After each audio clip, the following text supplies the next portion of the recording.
So hello my dear friends, कैसे हैं आप सब। I hope you all are doing well.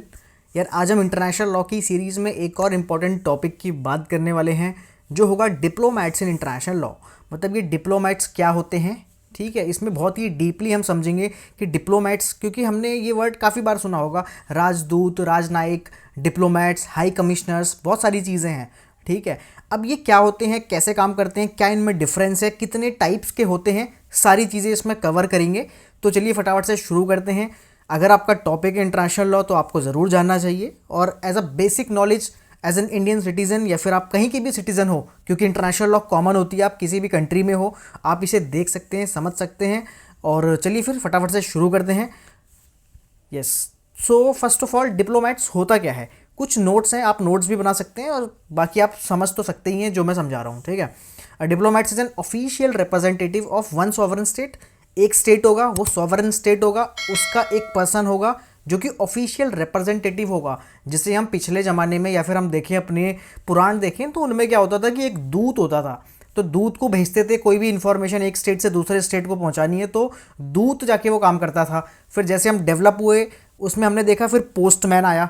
Postman क्या करता है, आपकी चिट्ठी यहाँ से ले जाके वहाँ और ले जाता है, ठीक है ना। आपकी इन्फॉर्मेशन एक पर्सन से दूसरे पर्सन को ट्रांसफ़र कर दी कि आप क्या कहना चाहते हैं। पोस्टमैन का काम वही हो गया। अब क्या हो गया, अब तो भाई मोबाइल्स का ज़माना है, सोशल मीडिया का ज़माना है, तो अब किसी एक बीच में मीडिएटर की ज़रूरत नहीं पड़ती है। एज अ ह्यूमन हमें एक मीडियम तो चाहिए, चाहे वो सोशल मीडिया हो, इंटरनेट हो, बहुत सारी चीज़ें हैं, लेकिन एक ह्यूमन नहीं चाहिए। तो जब वो ह्यूमन होता है ना तो उसे हम डिप्लोमैट कहते हैं, ठीक है। अगर वो कोई मीडियम बन गया, इलेक्ट्रॉनिक मीडियम बन गया, तो फिर वो डिप्लोमैट नहीं कहलाएगा, वो मीडियम कहलाएगा। तो डिप्लोमैट समझ गए, मोटा मोटा ये है। पढ़ लेते हैं, सारी चीज़ें क्लियर हो जाएगी। Diplomat is an official representative of one sovereign state accredited to another sovereign state to manage and maintain peaceful relation. Manage and maintain करेगा, वो होगा डिप्लोमैट। एक कॉमन वर्ड है डिप्लोमैट, ठीक है। डिप्लोमेसी इसी से बना है। डिप्लोमेसी क्या होता है, डिप्लोमेसी जैसे आप सुनते हैं कि यार ये तो बड़ा ही डिप्लोमेटिक पर्सन है, या फिर इसने डिप्लोमेसी चल दी, इसका मतलब ना ही किसी को खुश करना ना ही किसी को नाराज़ करना, कुछ ऐसा बीच का रास्ता निकाल देना, उसे बोलते हैं हम डिप्लोमेसी। तो diplomacy is the oldest and most essential function in international law. क्योंकि इंटरनेशनल लॉ में बहुत सारी कंट्रीज़, और कोई तो एक्सट्रीम साइड ले लेती है, जैसे यूएस है। अभी की हम बात करें, इसराइल ने अगर कुछ किया, हमास में अटैक किया, तो यूएस बिल्कुल साथ ले लेगा इसराइल का, तो वो एक्सट्रीम हो गई, ठीक है। पाकिस्तान इसराइल को बिल्कुल कंट्री नहीं मानता, तो वो बिल्कुल अगेंस्ट रहता है, वो भी एक्सट्रीम हो गया। उसके बाद जो इंडिया है, इंडिया क्योंकि इसराइल का भी दोस्त है, इसराइल हमास पे अटैक करेगा तो इंडिया उसका भी मतलब एकदम से बिल्कुल विरोध नहीं करता। तो इंडिया अगर न्यूट्रल कोई स्टेप ले रहा है, बीच का स्टेप ले रहा है, तो वो क्या होगा, डिप्लोमेसी, ठीक है। A person appointed by state to represent it in another country में हमें कौन रिप्रेजेंट करने वाला है, वही होता है डिप्लोमैट। इसका की आइडिया बेसिकली ये है कि diplomats embodies the sovereignty of their home state abroad.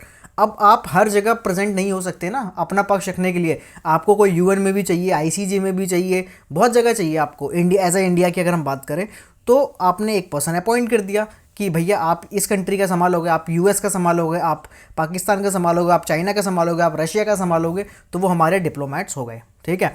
ये तो हो गया बिल्कुल आपको मतलब समझाने के लिए, ये सारी चीज़ें हो गई। अभी इसमें बहुत सारा कंटेंट है, बहुत डीपली चीज़ें हैं जो आपने शायद सुनी नहीं होगी, या फिर जो भी वीडियो देख लो यार, उसके बाद आप कमेंट करके बताना कैसी लगी, ठीक है। अब ये भैया आए कहाँ से, एक तो मोटा मोटा मैंने आपको बता दिया कि भैया हम अपने ग्रंथों में देखते हैं, फिर पोस्टमैन वाला ये चीज़ें हैं। अब हम पढ़ लेते हैं। Diplomacy existed since ancient time से पहले से है। Greek city state, Roman empire, कहीं भी हम बात करें, इंडियन किंगडम में भी बात करें, तो क्या एनवॉइस होते थे, दूत होते थे, ठीक है। वही चीज़ इसमें लिखी हुई है। बट द मॉडर्न कोडिफिकेशन कब से बना, इनको कोडिफाई कब किया, लॉ में कब लाए, Vienna convention on diplomatic relations 1961 से ये बिल्कुल फुल फ्लेश तरीके से आ गए। क्योंकि इनके लिए काफ़ी ज़्यादा प्रोटेक्शन भी रखी है कि भैया हम अपने देश से एक बंदा दूसरे देश में भेज रहे हैं, ऐसा ना हो कि वो उसको अरेस्ट कर ले या फिर वो उसके ऊपर ही प्रेशर बना दे, वो सही से काम ही नहीं कर पा रहा है, नहीं। तो इसीलिए पूरा वियना कन्वेंशन में इनके बारे में लिखा हुआ है। तभी आप देखते होंगे कि अगर किसी भी एम्बेसडर या फिर हम किसी भी डिप्लोमेट ने किसी दूसरे देश में कुछ भी गलत काम कर दिया, ए से लेके जी तक जो आप सोच सकते हो, कोई भी गलत काम कर दिया, फिर भी उसे कुछ भी सज़ा नहीं हो सकती। ज़्यादा से ज़्यादा उसे हम देश तक कह सकते हैं भैया आप जाइए, ठीक है, आप अपने देश में जाओ, हमें आप नहीं चाहिए, बस दैट्स इट। चाहे कागज़ में कुछ भी लिखा हो, वैसे कुछ भी नहीं लिखा है, ठीक है। वियना कन्वेंशन बहुत ज़्यादा प्रोटेक्शन देता है इनको, इसीलिए इनके जो एरियाज़ होते हैं जैसे हम एम्बेसीज कहते हैं, उसमें अगर इंडिया में मान लो चाइना की एम्बेसी है, तो चाइना की एम्बेसी का जितना भी एरिया होगा, फिजिकल एरिया, वो चाइना का ही मेन लैंड माना जाएगा। इंडिया के कोई रूल्स नहीं लगते वहाँ, ना इंडिया की पुलिस जा सकती है, ना ही मिलिट्री, ना कुछ नहीं, ए टू जी कुछ नहीं जा सकता, अंदर कोई नहीं जा सकता। अंदर गए इंटरनेशनल लॉ टूटा, बाकी सारी कंट्रीज़ भी आपको बिल्कुल घेर लेगी, समझ गए। तो ये बहुत ज़्यादा प्रोटेक्शन है, इनको समझते हैं आप। तो ये कोडिफाई होते हैं 1961 में, अडॉप्ट किया ये वाला वियना कन्वेंशन 18 अप्रैल 1961 में, केम इनटू फोर्स 24 अप्रैल 1964 में आया, 3 साल बाद आया। इसमें कितनी पार्टीज थी? 190 से ज़्यादा स्टेट से, मतलब ऑलमोस्ट पूरा का पूरा जो दुनिया है, पूरे देश हैं, सारे ही देश इसमें इंक्लूड थे।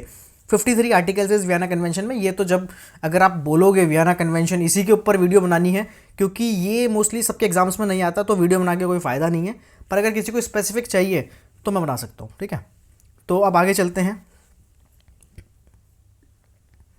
नाउ अब हम देखते हैं की ऑब्जेक्टिव्स ऑफ वियना कन्वेंशन क्या कहता है। तो Vienna convention sought to ensure that diplomats can perform their functions effectively and independently, वो काम कर पाए। इसीलिए हम कुछ ऑब्जेक्टिव्स वियना कन्वेंशन के क्या हैं वो समझते हैं। सबसे पहले कोडिफाई करता है, कस्टमरी डिप्लोमेटिक लॉ को कोडिफाई कर दिया। आपने लॉ बना दिया तो एक ज़्यादा सही रहता है ना, कि हमें कहीं चीज़ें ढूंढनी नहीं पड़ती, उसके अंदर पढ़ लो, उसके अंदर है तो ठीक है, नहीं है तो बात खत्म। Protect the dignity and independence of diplomatic missions, promote friendly international relations and prevent abuse of privileges and immunities. तो ये सारी की सारी चीज़ें क्या है, वियना कन्वेंशन में कवर है रिलेटेड टू डिप्लोमैट्स, ठीक है।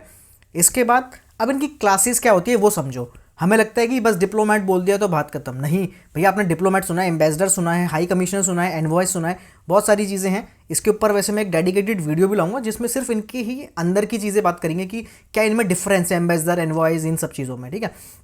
अभी समझो 5 मेन क्लासेज हैं। सबसे पहला अगर हम एम्बेसडर की बात करें, इसका मतलब होता है कि ये generally head of the state को बोला जाता है, ठीक है। कोई भी हेड ऑफ द स्टेट होगा वो एम्बेसडर अपॉइंट करेगा, उसके ही बिहाफ पे वो, मतलब सबसे बड़ी पोस्ट हो गई एम्बेसडर की। उसके बाद एनवॉयस होते हैं, मिनिस्टर्स बोलो, हर कंट्री अलग अलग बोलती है। तो एनवॉयस जो हम बोल रहे हैं ये भी हेड ऑफ स्टेट को बोला जाता है, मतलब ये भी काफ़ी अच्छे लेवल का एक ऑफिसर होता है, बड़े लेवल का ऑफिसर होता है, लेकिन एम्बेसडर से कहीं ना कहीं थोड़ा सा नीचे होता है। एनवॉयस हम इसे बोलते हैं। चार्जेस डी अफेयर्स, ये होता है मोस्टली फॉरेन मिनिस्टर्स को। अगर हमारा विदेश मंत्री विदेश के डिपार्टमेंट से कोई जाता है तो चार्जेस डी अफेयर्स बोलते हैं, जिनके पास हमारे देश में भी कंट्रोल है फॉरेन का और वो बाहर जा रहे हैं, तो वो हो गए charges D affairs. High commissioners की बात करें तो ये चलता है, ये सेम है एम्बेसडर की तरह ही, सेम पोस्ट है, सेम सब कुछ है, लेकिन जो कॉमनवेल्थ स्टेट्स थे, अब कॉमनवेल्थ आप कहेंगे यार ये क्या है, कॉमनवेल्थ आपने गेम सुने होंगे, है ना। तो समझो देखो क्या होता है। कॉमनवेल्थ बेसिकली एक ग्रुप था जिन जिन कंट्रीज़ पे इंग्लैंड ने राज किया, शासन किया, बाद में सब अलग अलग हो गए, अब सब इंडिपेंडेंट है मोस्टली। तो वो सारी की सारी कंट्रीज़ क्या बनाती है, कॉमनवेल्थ एक नेशन बनाती है कि भैया ये कभी ना कभी अंग्रेज़ों के गुलाम रह चुके हैं। उसमें इंडिया भी आता है, पाकिस्तान भी आता है, आपका इंग्लैंड के बहुत सारी यूरोपियन कंट्रीज़ आती हैं, ऑस्ट्रेलिया आता है। तो ये बहुत सारी, मतलब ग्रुप ऑफ ऑलमोस्ट 50 कंट्रीज़ का ये ग्रुप है। तो यहाँ कॉमनवेल्थ जो है, अगर मान लो इंडिया ने कोई एक पर्सन अपॉइंट करना है तो वो हमारा एम्बेसडर नहीं कहलाएगा पाकिस्तान में, पाकिस्तान में वो हाई कमिश्नर कहलाएगा। ऐसे ही पाकिस्तान का यहाँ पर्सन हाई कमिश्नर कहलाएगा, इंग्लैंड में हाई कमिश्नर कहलाएगा, लेकिन यूएस में एम्बेसडर कहलाएगा, चाइना में एम्बेसडर कहलाएगा, रशिया में एम्बेसडर कहलाएगा। समझ गए ना, सिर्फ वर्ड का अंतर है, बाकी सारी चीज़ें सेम है, ठीक है। अब स्पेशल एनवॉयस भी होते हैं, कुछ कोई स्पेशल मिशन में भेजा है, कुछ स्पेसिफिक काम से भेजा है, तो वो होगा हमारे स्पेशल एनवॉयस। जैसे अभी आपने देखा होगा पिछले जब हमारा एक ऑपरेशन हुआ था इंडिया का, ठीक है ना, मिलिट्री ऑपरेशन, उसके बाद हमने अपने अलग अलग पार्टीज़ के लोगों को अलग अलग देशों में भेजा ग्रुप बना के कि आप जाओ और आप बताओ कि भैया हमने ये जो ऑपरेशन सिंदूर किया है इसका हमने क्यों किया, कैसे किया, जो भी डाउट्स है क्लियर करो। तो हमने स्पेशल एनवॉयस भेजे, स्पेसिफिक मिशन पे थे वो लोग, ठीक है, जो भी थे वो स्पेशल मिशन पे थे, तो वो हो गए एक और कैटेगरी। तो ये तो हमने इनके बारे में मोटा मोटा ही समझा है, अभी आपको समझ में आ गया, ठीक है। इसकी एक डेडिकेटेड वीडियो आ जाएगी, जब तक आप इस वीडियो को देखेंगे तो उसमें इसको बिल्कुल डीपली समझेंगे, एक एक चीज़ें, ठीक है, इन 5 पॉइंट्स को, और भी जो भी क्लासेस हैं इनकी, ठीक है। Now functions of diplomatic missions, अब इनका फंक्शन क्या होता है, आप डिप्लोमेटिक मिशन पे हो तो मतलब क्या है इसका, समझाओ ज़रा। तो Vienna convention clearly list 5 primary functions, 5 function कौन कौन से हैं। ये रिप्रेजेंट करते हैं the sending state in the receiving state, जो भेज रहा है उसको रिप्रेजेंट करते हैं दूसरे देश में जहां वो जा रहे हैं। Protect the interest of the sending state and it's nationals का इंटरेस्ट प्रोटेक्ट करते हैं, negotiate with the government of the receiving state, report on local condition and development, भैया वहाँ क्या हालात है, कैसे कैसे बच्चों को यूक्रेन से भेजा जाए, तो कौन बता रहा था वो कि अब ये हालात है, आज ये है, कल वो है, कौन बता रहा है? भैया वहाँ जो लोग बैठे हैं इंडिया के, वही बता रहे हैं, डिप्लोमेट्स बता रहे हैं। प्रमोट करता है friendly relations between both the states, इसलिए अगर कभी भी किसी दोनों देशों के बीच में कुछ ज़्यादा ही दिक्कत हो जाए तो सबसे पहले डिप्लोमेट्स को कहते हैं भैया आप खाली करो, ठीक है, उनको सिर्फ उतना ही कह सकते हैं। तो ये मतलब बहुत एक्सट्रीम स्टेप है बेसिकली, लेकिन हो जाता है। तो यह होता है, अगर वो वहाँ बैठे हैं तो इसका मतलब अभी तक फ्रेंडली ही है सारी चीज़ें, ठीक है। तो ये इसमें 5 फंक्शन है, आप ज़रूर इनको नोट कर लेना और समझ लेना, ठीक है। नाउ अपॉइंटमेंट एंड अग्रीमेंट, इनकी बात करें तो आर्टिकल 4 से लेकर 7 तक इनके अपॉइंटमेंट और इनके अग्रीमेंट की बात करता है। कैसे? Before a diplomat is appointed the standing state must obtain the consent known as agreement of the receiving state.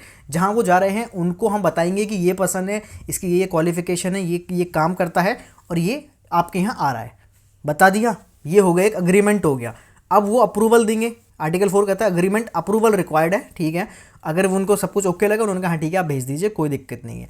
Article 9 कहता है receiving state can declare any diplomat person non grata without reason. अगर उनको नहीं लगता कि यार ये person नहीं आना चाहिए तो वो मना कर देंगे, सिंपल सी बात है। और आर्टिकल 43 कहता है कि functions terminate when mission ends और डिप्लोमेट इज रिकॉल्ड। तो फंक्शन जो भी उसको हमने दिए हैं वो सब खत्म हो जाएंगे, टर्मिनेट हो जाएंगे, या तो मिशन खत्म हो गया या फिर डिप्लोमेट्स को वापस बुला लिया गया किसी भी रीज़न से, तो ये उसके काम खत्म हो जाएंगे। समझ गए? आर्टिकल 4, 9, 43 इंपॉर्टेंट है। एक एग्जांपल ले लेते हैं, जैसे कि, और इसको वर्ड क्या बोलते हैं? पर्सोना नॉन ग्रेटा, ठीक है, पर्सोना नॉन ग्रेटा। तो ये बहुत अच्छा वर्ड है, इसको आप याद रखना। और ये काफ़ी टाइम आपने न्यूज़ में सुना होगा। ये उस पर्सन को कहते हैं कि जिसको हमने वापस बुला लिया या फिर हमने वापस जाने के लिए बोल दिया, कि हमने बोल दिया पर्सोना नॉन ग्रेटा हो गया ये, ठीक है, जो पर्सन हमें नहीं चाहिए। In 2018, several Russian diplomats were expelled from the UK as a persona non grata during the Skripal poisoning case। अगर कोई भी केस हुआ, कुछ भी हुआ, तो उसको पर्सोना नॉन ग्रेटा डिक्लेयर कर दिया कि भैया आप तो जाओ, अब आप नहीं रह सकते यहाँ। दैट्स इट, यही सबसे एक्सट्रीम स्टेप है इनके अगेंस्ट। अब हम बात करते हैं इनको मतलब मिला क्या है, फ़ायदे क्या है, प्रिविलेजेस एंड इम्यूनिटीज़ की बात करते हैं। Diplomatic privilege are not personal favour, सबसे पहली बात, they are functional necessities allowing diplomats to act freely and independently, वो काम कर पाए, इसीलिए उनको ये सारी चीज़ें मिली है। पर मिली क्या है? मिली है इनवायबिलिटी of diplomatic premises.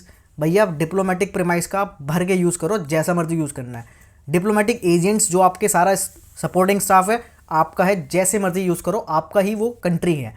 Immunity from jurisdiction, आपके ऊपर कोई जुरिस्डिक्शन नहीं लगेगी उस कंट्री की, आप अपना ही देश का हिस्सा माना जाओगे, ठीक है ना। चाइना में अगर इंडिया की एम्बेसी है तो वो इंडिया ही है, ठीक है ना, उसके अंदर इंडिया के ही लॉज लगेंगे, बिल्कुल। चाइना उसके अंदर बिल्कुल इंटरफेयर नहीं कर सकता। फिस्कल और टैक्स एग्जम्पशन आपको मिलेगी एंड फ्रीडम ऑफ कम्युनिकेशन आपको बिल्कुल है। वही एक रूट होता है, जैसे मान लो कहीं भी किसी भी रशिया में अगर हमें अपने किसी से बात करनी है, ठीक है, तो रूट क्या रहेगा? रूट वहीं रहता है। रूट होता है क्या? डिप्लोमेट मतलब एम्बेसी में फ़ोन जाता है, वहाँ से फिर वो कनेक्ट होते हैं। अगर कुछ भी इंफॉर्मेशन जाननी है तो वही एक बेसिकली लिंक है, आप ये बोल सकते हैं, ठीक है, वही लिंक है, वही मीडिएटर है, समझ गए।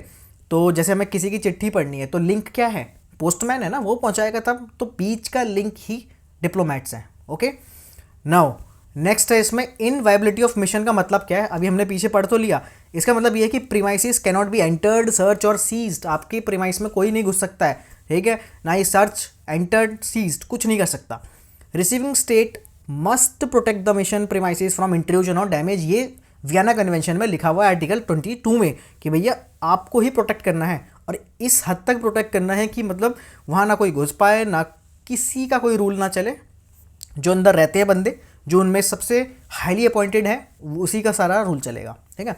Example Tehran hostage case, Iran violated article 22 when protester occupied the US embassy and took diplomat hostage. तो यहाँ से क्या हो गया था? ये एक बार हो गया था, पर ये बहुत एक्सट्रीम वाली सिचुएशन है। इसके बाद क्या एक्शन इनएक्शन हुआ है वो अलग चीज़ है, लेकिन ये आप नहीं कर सकते हो, वियना कन्वेंशन में मेंशन है, ठीक है। तो ये हो गया पहली चीज़। अब दूसरा, इनवायबिलिटी ऑफ डिप्लोमेटिक एजेंट्स क्या होता है? वो तो हमने पढ़ लिया, प्रीमाइसिस का। एजेंट्स 29 में मेंशन है। डिप्लोमेट्स आर पर्सनली इनवायलेबल, मतलब they can not be arrested और डिटेन, कुछ नहीं कर सकते हो भाई आप उनका। And the receiving state must protect their dignity, करना ही पड़ेगा। No arrest, no detention, protection from harm, respect and protection by receiving state, सारी चीज़ें उनको ऐसे मिलेगी, राजा है वो, ठीक है। इसलिए आप जैसे आप अगर आप दिल्ली में रहते हैं, आसपास इलाके में रहते हैं, तो आपने चाणक्यपुरी एरिया सुना होगा। इंडिया के किसी और हिस्से में रहते हैं तो आप कभी भी आइए तो वहाँ ज़रूर आना, ठीक है। क्या है, यहाँ पे सारी एम्बेसीज़ बनी है चाणक्यपुरी में, लाइन से सारी एम्बेसीज़ बनी हुई है, चाइना की, यूएस की, यूके की, मतलब बहुत सारी है, ठीक है।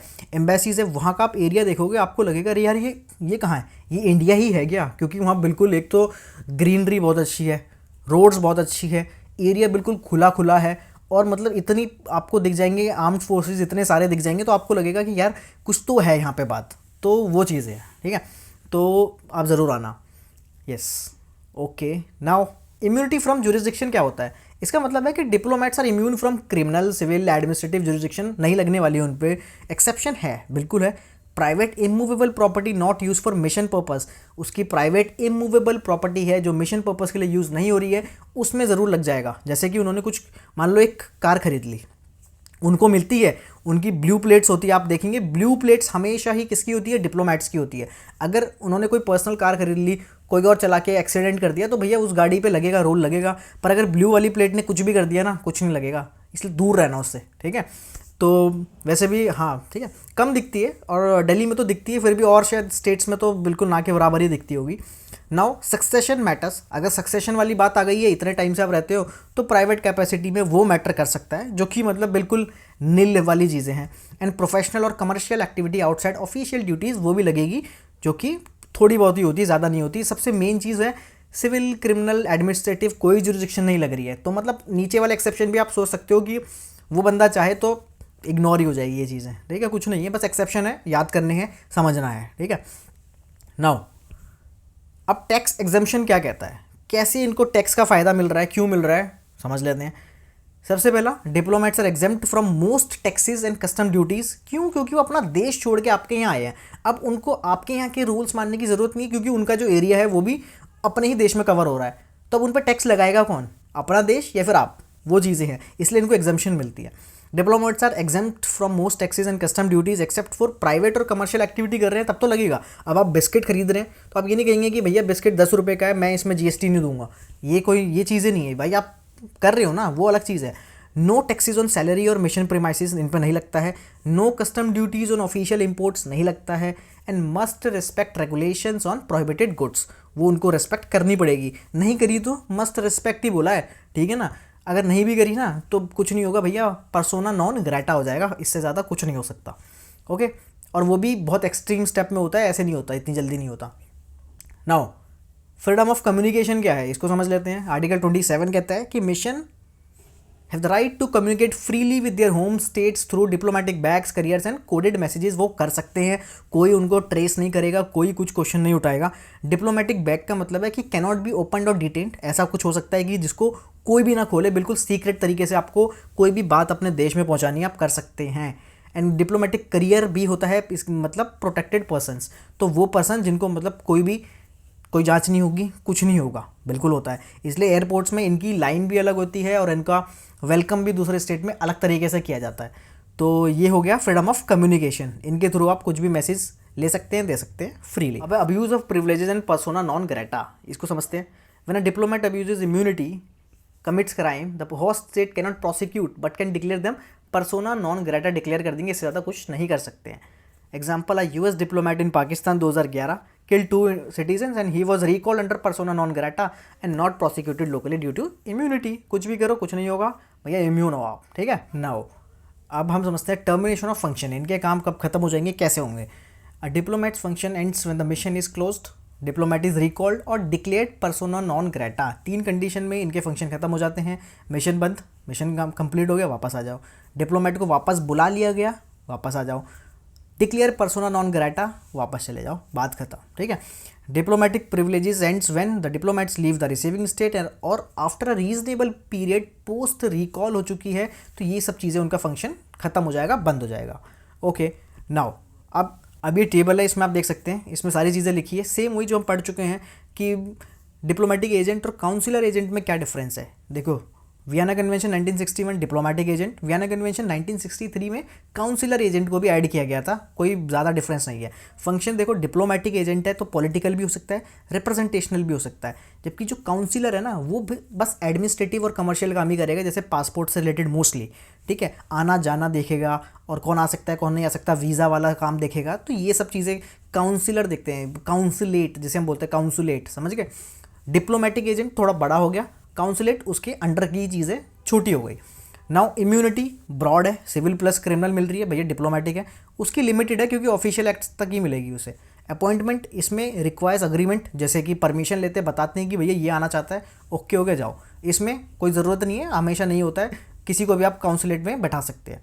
एग्जाम्पल इसमें एम्बेसडर आता है और उसमें काउंसिल जनरल आता है, काउंसिलेट में कोई भी ऑफिसर होगा उसे काउंसिल जनरल या फिर उसके नीचे का स्टाफ बोलेंगे। तो ये है एक और मतलब एक नया वर्ड है और इसके बारे में आप ये समझ सकते हैं। नाउ अब समझते हैं इंपॉर्टेंट केसेस, इसमें कुछ इंपॉर्टेंट केसेस हुए हैं और उसको जानना बहुत ज़रूरी है।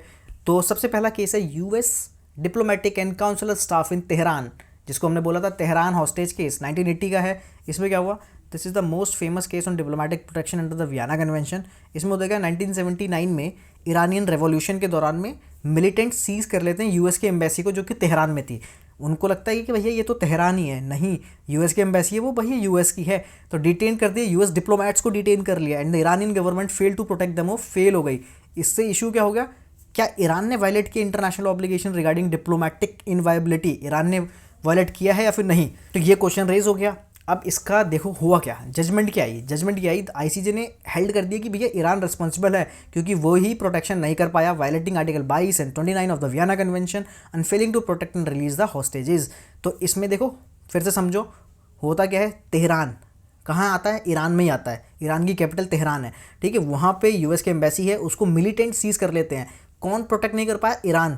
केस गया, इंटरनेशनल कोर्ट ने बोला हाँ उनकी ही जिम्मेदारी थी, प्रोटेक्ट नहीं कर पाए, फेल हो गए, इनकी गलती है। सिग्निफिकेंस ये है कि रीअफर्म करता है absolute inviolability of diplomatic premises staff and also establish that state responsibility arises when state fails to protect foreign diplomats even if private individuals commit the act. किसी ने भी किया हो कोई मतलब नहीं है, आपकी जिम्मेदारी है प्रोटेक्ट करना, नहीं कर पाए, फेल हो गए, आपके ऊपर लगेगा। अब हम देखेंगे क्या लगता है, पर आपने इंटरनेशनल लॉ तोड़ दिया, ठीक है। तो ईरान का हाल आप देख ही सकते हैं, उसके बाद का क्या ही सीन है। तो ये है चीज़ें, ठीक है। Democratic Republic of Congo versus Belgium, इसमें भी क्या था, 2002 का केस है। This case clarified the scope of immunity for serving foreign minister की कितनी ज़्यादा इम्यूनिटी होती है वो देखिए। बेल्जियम ने इशू करा एक arrest warrant against foreign minister of Congo mister Yerodia Ndombasi जो भी है, ठीक है, accusing him of war crimes. इन्होंने की वॉर क्राइम किया है, इसको हम अरेस्ट कर लेंगे, वारंट आ गया, okay. Can a serving foreign minister be prosecuted by another state while in office, अब ये इशू था। अब इसमें जजमेंट आती है कि ICJ held that serving foreign minister enjoys complete immunity और आप उनको नहीं कर सकते हो even for alleged international crimes when in office. तो अगर उन्होंने ऑफिस छोड़ दिया होता तो अलग चीज़ थी, लेकिन वो ऑफिस में है, कंप्लीट इम्यूनिटी आपके देश में भी आ जाएंगे, आप गलती से छू मत लेना उन्हें। तो सिग्निफिकेंस है confirm functional immunity and personal immunity, दोनों ही चीज़ें कन्फर्म हो गई। एंड इम्यूनिटी एक प्रोसीजर है, not a bar to eventually accountability once the official leaves office. Office छोड़ दिया फिर कर सकते हो, लेकिन आप पहले नहीं कर सकते हो, इसीलिए कहा गया इम्यूनिटी जो है प्रोसीजरल है, ये कोई बार नहीं है, केस और गलत काम को नहीं ढक रहे हैं, सिर्फ ये एक प्रोसीजर है कि आप उस टाइम पे नहीं कर सकते हो, कभी हटेंगे पकड़ लेना, कोई दिक्कत नहीं है। तो ये चीज़ें हैं, ये आपको समझना होगा। नाउ तीसरा एक इंपॉर्टेंट केस है, बहुत सारे इंपॉर्टेंट केस लाया हूँ और ये आपको ज़रूर याद करने हैं। पर्सोना नॉन ग्रेटा का केस है, एक्सपल्जन ऑफ रशियन डिप्लोमेट्स को भगा दिया था यूके से 2018 में। इसमें क्या होता है कि कुछ सिक्योरिटी रीज़न और पॉलिटिकल रीज़न के कारण उनको क्या कर दिया, पर्सोना नॉन ग्रेटा कर दिया। Following the Skripal poisoning incident in the UK 23 Russian diplomats को क्या कर दिया, एक्सपेल कर दिया गया। तो बोला भैया क्या ऐसा कर सकता है कोई भी स्टेट, ठीक है, देखते हैं जजमेंट क्या आई। जजमेंट आई हाँ भाई बिल्कुल कर सकता है, क्योंकि ये एक लिखा गया वियना कन्वेंशन में कि आप मैक्स टू मैक्स यही कर सकते हो, एक्सट्रीम स्टेप भगा दो, ठीक है। जजमेंट आई हाँ, ओके। सिग्निफिकेंस क्या है इसकी कि एम्फेसाइज करता है state sovereignty and reciprocal powers in diplomatic relations and commonly use during political and espionage disputes. तो ये है एक्सट्रीम स्टेप इन सिचुएशन में हुआ, ओके। नाउ मॉडर्न चैलेंजेस क्या है, abuse of diplomatic immunity, espionage और साइबर सर्विलांस हो रहा है by missions have raise new concern कि भैया आपके पसंद आके हमारे देश में रहते हैं, फुल इम्यूनिटी इंजॉय करते हैं और जासूसी करते हैं। तो ये एक मॉडर्न चैलेंज है। अब modern diplomacy face challenges, balance immunity with accountability. कैसे, क्या क्या चैलेंजेस हो रहे हैं कि क्रिमिनल मिसयूज ऑफ इम्यूनिटी हो रहा है, डिप्लोमेटिक असाइलम का डिस्प्यूट हो रहा है, किसी को भी उस देश में किसी ने कुछ गद्दारी करी, कुछ भी करा, भाग के पता चल गया कि ये तो हमारा मित्र वाला है देश, उसकी एम्बेसी में घुस गया, वही कंट्री कुछ नहीं कर पाएगी अपने देश की बाउंड्री में रहते हुए, क्योंकि वहाँ उसके रूल्स नहीं चलेंगे एम्बेसी के अंदर। तो ये भी एक चैलेंज है। एंड साइबर एस्पायनेचर, पॉलिटिकल इंटरफेरेंस भी बहुत होती है इसमें। तो ये है मॉडर्न चैलेंजेस, ये आपको याद रखना है। अब इसका एक कंक्लूजन है, ठीक है। वैसे तो मुझे लगता है आपको यहाँ तक वीडियो पूरी समझ में आ रही होगी, क्योंकि मैं काफ़ी इजी लैंग्वेज में समझाने की कोशिश कर रहा हूँ। नोट्स आप बना लेना, एक बार आपने समझ लिया, पूरा सुन लिया, नोट्स इसमें बना लेना, ठीक है, बहुत फ़ायदा रहेगा। अब कंक्लूजन में आप ये लिख सकते हैं, अगर आपने पूरा आंसर कंक्लूड कर दिया तो आंसर में आप लिखेंगे लास्ट में कि diplomats are the bridge between nation, they maintain peace, dialogue and cooperation, but with greater power comes greater responsibility. The system works only when both sides respect the law, तभी चलेगा, ठीक है। तो ये है इसका बहुत अच्छा कंक्लूजन। अब मिलते हैं हम नेक्स्ट वीडियो में। वीडियो कैसी लगी आप कमेंट में ज़रूर बताना, शेयर ज़रूर करना वीडियो को, यार मेहनत लगती है, और टॉपिक अच्छा लगा हो तो लाइक ज़रूर करना, और मिलते हैं नेक्स्ट वीडियो में। Till then bye bye.